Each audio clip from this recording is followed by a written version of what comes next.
What is going on, YouTube? This is The Last Musketeer, and welcome to the finale of the Blue Archive free-to-play Is It Worth It series. So while it does say finale, this is not going to be the last you see of my Blue Archive runs because I'm going to continue doing this one. Because I do enjoy it a lot. I think there's a lot of great aspects to this game, and I'm going to go over that in this video. I'm not trying to harp on things that I've harped on in the previous videos of the series, but I'll try to make sure that I get all my points across in this for those watching just for the finale. But going into the stage, this actually brings up one of my first points. So as you can see here, I lost 2 of my squad members, which would, being the final boss, make it to where I did not get 3 stars for the mission. But my favorite aspect of this game in its entirety that I wish other games would implement as well is the chance to restart from that specific fight. I don't have to restart the entire mission, just from the boss fight or whichever one I need to restart. That is a fantastic aspect for any gacha game because nobody wants to go into a multi-fight mission, lose one person at the end of the mission, and then have to restart to trying to get the 3 star and trying to get the extra rewards. With this one, I can just go ahead and restart from any point and go and get the S rank on it and get my 3 stars. One of my favorite aspects in any game I played. Absolutely well done, Blue Archive, because this was actually such a lifesaver for me many different times. But that mission was actually, I believe, 5-3 on hard mode, and as you can see there, I got through all the way to 7-2. I didn't 3-star any of the 7 hard mode, but that's not what I needed. I really was only looking for about 2 more just to get Sarika unlocked. So now that I have her, I do need to get her 3-star just to get her some skill up, because that is going to be the big increase in damage for her. She gains a lot of attack speed when using her EX skill, so it's going to make her hit pretty hard pretty quickly when I need it. It's a very low cost skill, so it's going to help me out a ton, which does bring me to another fantastic part of the game, being able to farm for character shards in hard mode. Now, there's not every character in the game, obviously, but there are going to be specific ones that are really actually meta characters that you're going to be able to farm. It's going to take a while to get the shards, but being able to do it daily, and you may get unlucky and not get any shards for that day, or someday you may get lucky and get shards every single run. Plus there's times when they do double drop events, which is fantastic. The game does a great job of allowing you to use whatever is available to you from the start to be able to progress your account. They don't lock it behind a lot of paywalls. I think this game is very, very generous. And as you can see here, I'm getting Maki. This is a really, really strong character, one of the top characters in the game, and I got her just from doing the raid events. It didn't take me very long to farm her. It's actually pretty easy. I think 3 weeks or something like that, maybe slightly longer. You can get 50 per reset, so whenever the reset happens, I forget if it's 1 week or 2 weeks, but either way, we got her unlocked. That is a big upgrade for my account, and this was before the finale. I released it, of course, in this, but this video is probably 2 or 3 days behind, and I do apologize for that. There are a lot of things that I want to include in things that I don't get the chance to, so I kind of stretch them out at times. But we're doing a lot of skill levels up, and as you can see, I've got a lot to use for her. This is just stuff that I've been getting from the events, from farming the bounty stages.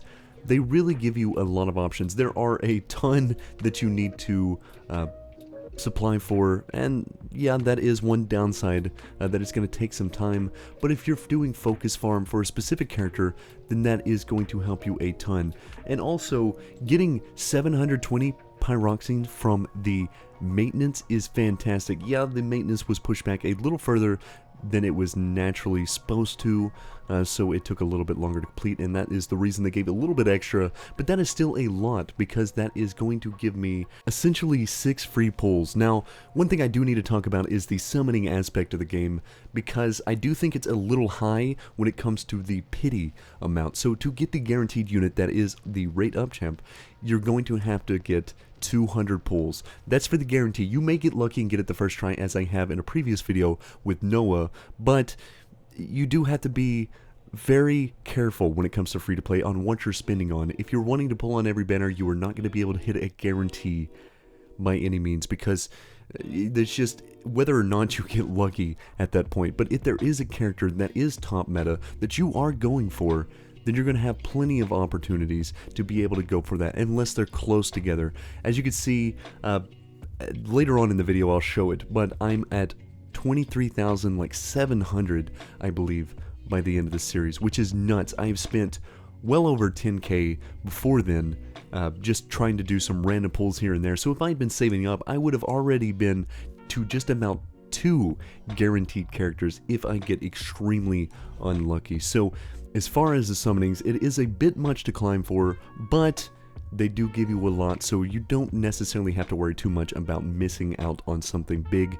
That is, if you are kind of skipping out on the little banners, some of the ones that aren't so meta. Now obviously, when it comes to it, you should always choose waifu over meta. I'm not going to use that in this context, we'll say student over meta because we're not getting into that whole topic, but you should always choose something that you enjoy more and that you think is more aesthetically pleasing, something that you enjoy using, rather than something that is meta, because that's going to be a little bit more of a broadening of your team and give you more to enjoy about the game, because you can focus on specific pieces, because there's so many things you can do in this game when it comes to the interaction and learning more about the character and leveling them up, because it's not just about gear. There's also things like relationship level that is going to add stats to the character, and also unlock story about the interaction between you and them, because basically you are sensei in this game. So as you're leveling up the relationship level, you also unlock the recollections, which is your home screen. Instead of having them just as the regular 2D part, you get like a moving, basically an L2D version of the character that's got its own unique music. Normally, some of them have the same music, but they've got different ones than you would find in the regular background or some of the regular stages, which is a nice addition to it.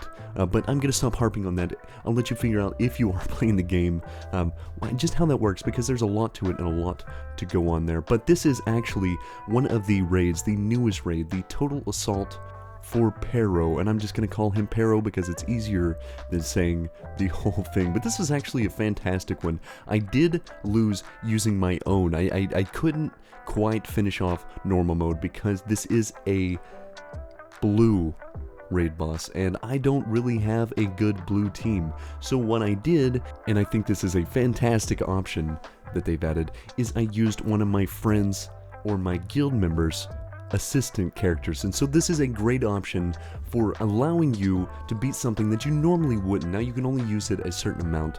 Generally it's going to be like one time a day. I don't know if it works across all different aspects or if it's just you use it once and you can't borrow it for anything else for the day. I didn't really test that out necessarily, because most of the time when it came to campaign or story I didn't need to borrow one, but for raids it is essential, especially for a early account. So I use the bunny version of Karen here, and she is actually really good for this one, because the way the mechanics work on this one, it'll spin out these little versions of itself, and each one of them shares health with it. So as you're shooting them and dealing damage to them, the big one takes the damage as well. So I'll try to show you and point out when I actually use it.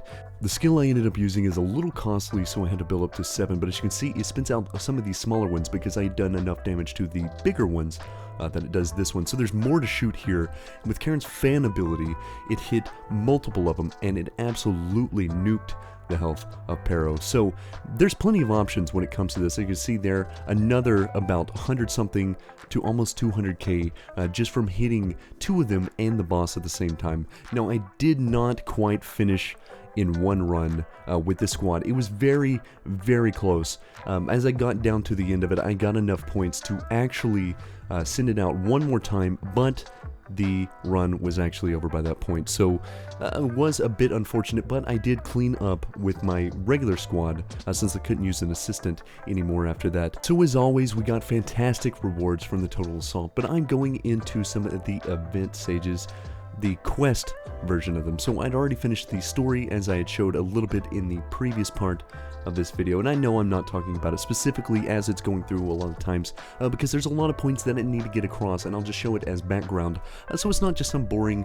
scrolling through something. You can actually see some fights here. And the reason I really needed to talk about this was because this was the first time I actually had to run a special armor type stage. So I actually had to bring in a little bit of a blue team, and since they are not all that strong, I have Hina as my main damage dealer, and she's red, which is weak against them, but it actually ends up doing more damage, so in the long run, it's better that I use her. But I do love this draw card part of the event, because when you're building up these chocolate coins, you can actually draw a card, pick the one you want to do, and then you'll try to draw, I basically draw 4 just in case, because they are random what they show up as. If you pull the purple ones, those are the best. They give you a ton of rewards. The yellow ones are the second best, followed by the blue, which are going to give you the least amount, but are still actual good rewards. So regardless of what you're pulling, it's going to be helpful for your account. So I do really love this, along with the fact that there's also a shop as well, so it is a ton of rewards you get, and as you can see here, this is kind of what you're looking at depending on which character you pull, but regardless, it's going to give you some amazing rewards, and not to mention that you get dice from it, which you can use for some of the more rare stuff in the shop, as I'll get to a little bit later when I show you actually pulling those. Just another check-in of the total salt rewards, because every time I do it, the first like 3 or 4 days, I always get a bunch every time I level up, and obviously I can't do harder than very hard yet, but it gives me enough of the rewards that it doesn't really matter. And as you can see, some of the total assault tokens I spent on Momoe as well, trying to get her higher, because I've almost got her to 4 stars. Now I believe she started at 2, and with the ones that I've got from Total Assault, I've already almost got her to 4. It is a very great option. The amount that they give per run, as long as you're doing some of the higher difficulties, is fantastic, and you're going to be able to get all the ones you really need from Reset. Obviously, you won't be able to buy all of the character shards that are available each time, just because there are a lot of them, but picking 2 and just kind of sticking with them until you get them maxed out is the best option. But I am going to go ahead and go into the last event and use some of the stuff that I hadn't used yet, and I was trying to decide exactly what I wanted to use it on, and I figured the best bet was going for the higher ranked stuff, because those are going to be the hardest to get, and with the event expiring soon and I can't run any more stages, I might as well just spend it all on some of the ones that I really are going to be in desperate need of pretty soon. So I think these are the same ones that Hina takes. I can't remember exactly. I believe Monkey takes them as well. So great options for me, because those are 2 of my strongest characters and the ones that I'm working on the most. Hina still being my favorite, of course. That will not change. But I spent a lot of time during this last week just farming for the events. I can clear some of the campaign stages. I can go a little higher, push a little higher there if I want to, but I don't necessarily need to, because the rewards I'm getting are massive from these events. I've just been spending as much of my stamina as I can. Of course, doing the hard modes stages and stuff that I need for the daily farm for the Enigma, and also just for the daily missions, which I will say are really easy to complete. I can do them within 5 minutes and I'm done. So you can literally go in this game, use your stamina up. If you wanted to, if you're pushed for time or something, you could just go ahead and play this game for like 5-10 minutes a day and get everything that you need done. Of course, when it comes to campaign, you're going to have to pay a little more attention, stuff like that, raids, but realistically, it takes about 10 minutes to do most of this stuff. So unless you're pushing for a lot farther content, then you're going to have to pay a little more attention, devote a little more time to it. But this is a great game for allowing you to not spend too much of your time, which is what gachas normally do. They take up a lot of time, and that's what causes burnout most of the time. But this game does a good job of balancing everything, I think. But we're doing some of the lessons and just a quick showing of what it looks like. This is a good way to get your relationship levels up with your character, so I think that's a fantastic option. Not to mention the cafe giving you a lot of stamina based on the comfort level and how much you can generate per hour, but it's going to give you a good amount of credits as well. And then of course for the relationship levels, you get 1 invite per day. Now there are going to be students that rotate in, and as you see in the timer in the left top, it says until next visit, 6 hours and 4 minutes.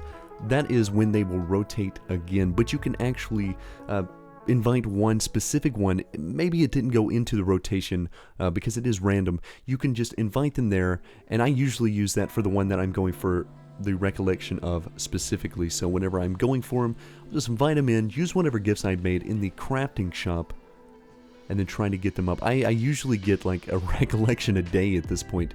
It is very quick. So some of them take a little bit higher relationship level, some of them are very fast, like level 3, level 5.